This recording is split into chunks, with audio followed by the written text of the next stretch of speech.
Hey guys, it's Alice from the Advice Service here. We've put together some information videos about university processes such as academic appeals, complaints or academic misconduct. We hope you find these videos informative, and if you want any further information or if you feel like any of these apply to you, then get in touch with our advice service via our website. What are formal and informal complaints? We appreciate that sometimes in your academic journey, things don't always go right or don't always go how you thought they might.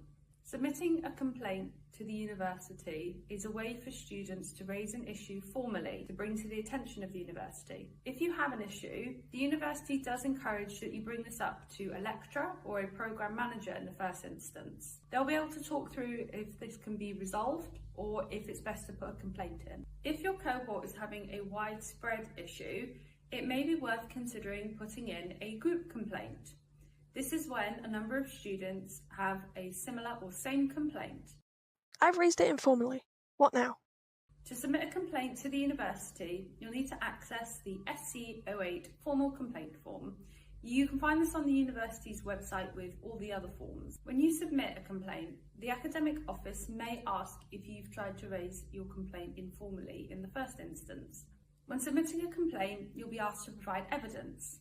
It's always best to provide as much evidence as possible rather than to leave anything out and try and add it in later on. Evidence could be communications with university staff, evidencing that you've tried to sort the issue out, any other communication you have with students if you're submitting a group complaint, or any evidence that you've tried to resolve the complaint at an earlier date.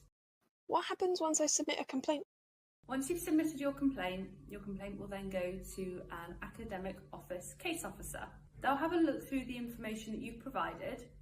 They'll maybe take statements from yourself or other students if it's a group complaint. You will then hear back with the outcome within 40 days of the date that you submitted your complaint.